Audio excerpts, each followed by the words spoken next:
this video I'm going to go over integration between two functions. So this is when you want to find the area between two curves, and you basically have it in this form. So we'll go through a couple of examples. We have y equals 2x plus 1 and y equals bracket x minus 1 squared. Find the area A. So what we need to do is identify which function is on top of the other in this area. So what I mean by this is, in this enclosed area A, we need to find the function on the top, right? So this is quite simple because one of the functions is linear and one of them is non-linear, and that's quite obvious by the curve. So we can see that y equals 2x plus 1. So this is just a rough sketch of what the curves would look like. Realistically, because we're looking at the y-intercept and we're across the y-axis, the centre would actually be 1, 1. But if this is just a rough sketch, then the axes wouldn't really matter. So what we need to do to tackle this problem is we need to find the points of intersection between the two curves, and we can do that by making them equal to each other. So we have 2x plus 1 equals x minus 1 squared. If we bracket out the right hand side, you have x squared minus 2x plus 1. Put it all on one side, and then that cancels. So we can solve. X can equal 0 or x can equal 4. So what we have is two coordinates, so we have 4 and 0. We can find out the other coordinate by plugging into this equation. So we have 2 times 4 is 8 plus 1 is 9. 0 times 2 is 0 plus 1. There we go. So those are the 2 points of intersection. And so what we need to do, like this formula here, we just minus the upper curve by the lower curve, and the integration bounds are the bits where the curves meet. So if we do with this example, so the area equals the integration between the upper and lower bounds, so 4 and 0 of the x coordinate. So we have the upper function is 2x plus 1 minus the lower function, which if we expand out for convenience is x squared minus 2x plus 1, and then we have that dx at the end as well with every integration. So now that we've written it in this form, we can simplify the internal part of the integration.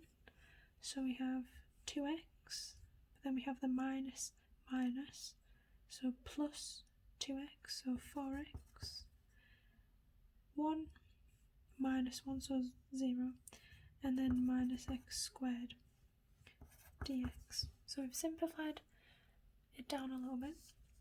Now we can do the integration. So integrating 4x is 2x squared. Integrating minus x squared is minus 1 over 3x to the 3. And we add our integration bounds. Now that's all that's left to do is substitute in 4 and 0 and minus them from each other. So we substitute 4 first.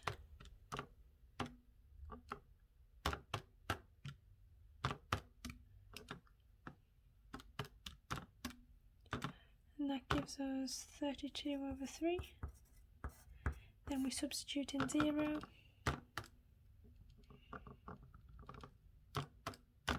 That gives us 0. So our area is 32 over 3, or 10.7, and that would be units squared because we don't know the specific units. So that's how you would find the area between two curves. If we do another example, so we have another set of graphs here, and they're enclosed. They're enclosing an area. We have y equals x squared minus x and y equals 2x minus x squared. Find area A. So again, we need to find out where the two curves intercept. We do that by making them equal to each other. So we can move everything on one side to get 2x squared, and then minus 3x equals 0. So if we take an x out of both of them, like factorise, we get that right. So x can equal 0, but x can also equal 3 over 2, or 1.5 if you prefer decimal. So now that we have two values of x, we can write our integration. So we have a equals, we're putting our integration bounds, so 1.5 and 0, and we want to find the upper function, as in the function above the area we're trying to find. Now to identify this, you need to know a little bit about the coefficient of parabolas. So if the coefficient of, say, x squared is negative, then it forms a sort of like arching shape, kind of like a bridge. Not so much of a bridge, but more of like an N, like the letter N, like an arch. So we can see here we have a positive x squared. So positive is like a U, negative is like an N. We have a negative x squared here, which means that is negative. That is the y equals 2x minus x squared. So we have 2x minus x squared, and then we have the minus the below function, which is x squared minus x, and of course we have the dx. If we simplify, we have 2x minus x squared plus x dx. We keep going. We have 3x minus 2x squared dx. Now we can integrate. So the integration of this is 1.5x squared, and then minus 2 over 3x cubed. And of course we've got our integration bounds. We can then substitute them in. So we can use a calculator. 1.5 times 1.5 squared minus 2 over 3 times 1.5 to the power of 3. That gives us 1.125 minus, and then we substitute in 0, which gives us 0. So our answer is 1.125 units squared.